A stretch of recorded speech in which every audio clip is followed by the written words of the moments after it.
Good morning, everyone. I'll be presenting on the topic of navigation global trade, including the power, neoliberalism, and also the quest for development, as well as a perspective on the medical situation in India. So the first will be the role of the power in trade negotiations. So in the MPS systems, power relations have a crucial impact on negotiation process and outcomes.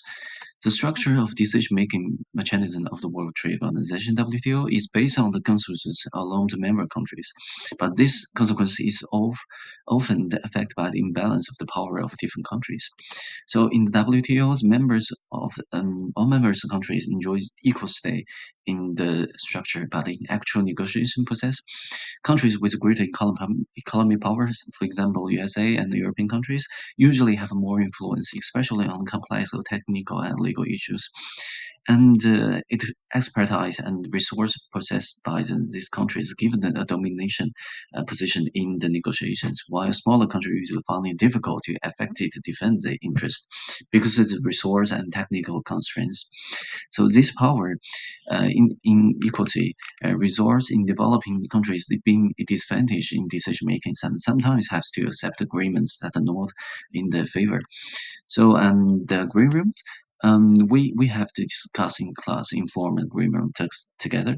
The talks are really actual a sign of strength because these big countries meet to discuss consensus and they inform the small countries. So this informal materialism is manifestation of the power in the equality. Is weaker is stronger, stronger will be stronger.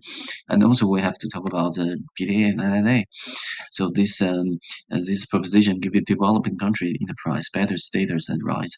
Some host governments have a few good ways to govern. So the governments in developing country are at a disadvantage when they deal with the foreign investors and also neoliberalism. So this the key point.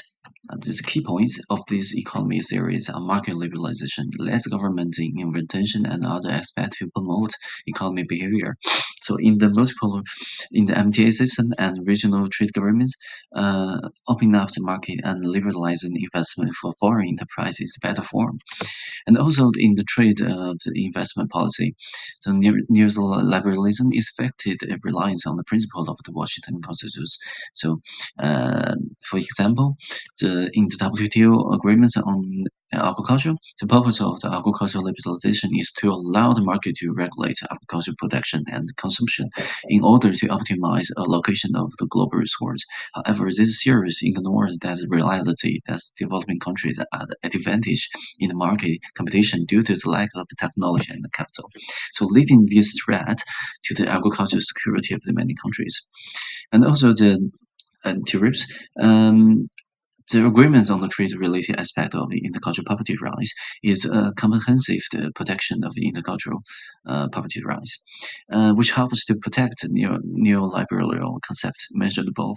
This is particularly evidenced in the fact that developed countries can protect the property rights and long-term interests under the agreements, but to deal with the limited developing country ability to access technologies such as drug technologies. This will be discussed in the later presentation in there. And also the role of the trade development. So international trade is important for economies, right? So especially in today's 2024, also there is a certain amount of trade protectionism present. However, the establishment of the beautiful trading system is something that promotes economic growth and developing all regions of the global. In developing country, trade can contribute to the economic growth by increasing an export opportunity, attracting foreign investment, and transferring technology. For example, many developing countries have gained greater market success through the participation in regional trade agreements. However, the trade liberalization has also possessed a number of challenges. Many developing countries face barrier to market success, especially in the context of high tariff and the non-tariff barriers imposed by developed countries on certain sensitive products such as agriculture and textiles. And also the WTO agreement on agriculture. So This agreement on agriculture has facilitated the global flow of the agricultural products by reducing market access, the barrier, and cutting export subsidies. However, the subsidies of the policy of the developing countries has not sufficiently reduced, so leading to unequal competition in global agriculture market, with which farmers in developing countries find it difficult to compete with. On the contrary, right? Um, Also, the environmental protection and international trade. At the same time, in terms of the international protection, international trade has also had a negative impact on development. Right? To address these challenges, many multilateral environment agreements emphasize the inclusion of environmental protection provision in the trade policy. However, the WTO principle of non-discrimination is in conflict with the restrictive course of some MEAs, so making it difficult to balance trade and environment protection. Um, so we will discuss about the India um, medical situation. So as we all know, India is a pharmacy of the world, right? Has a special institution looks behind this booming genetic drug industry. So the concept of the life and state and contribution obligation to improve the public health had a significant impact on India patent law, legislation, and justice. So India is the world's the largest supplier of genetic medicine and is therefore known as a pharmacy of the world. So India export 20% of the world's genetic export to more than 200 countries.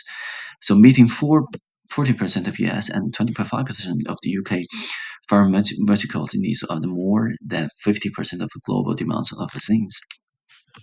So given that the impact of the price of the medicine patent protection has a negative effect on the affordability of the medicine public, especially the poor.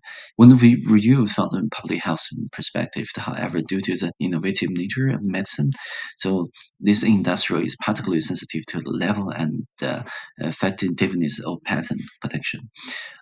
The impact of the patent system on the development of the pharmaceutical industry are therefore crucial.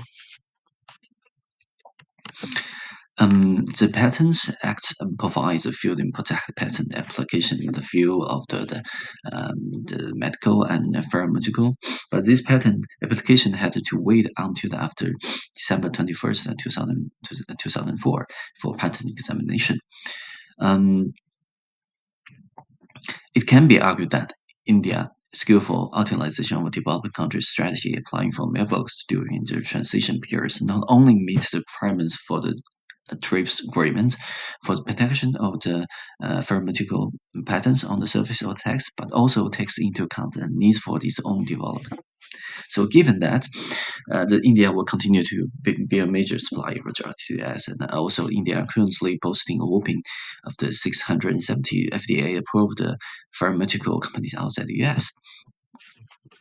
And industrial resource point out that increased security by the FDA is both challenging and the opportunity for India pharmaceutical industry. On the contrary, um, Indian pharma companies will have to navigate the growing regulatory in landscape. On the other hand, by consequently meeting the international quality standard, and the reputation of the India pharma industrial in global arena will be further enhanced. The India legacy as the pharmacy of the world will be renewed. So that will be in the presentation, and also there's a reference here. Thanks.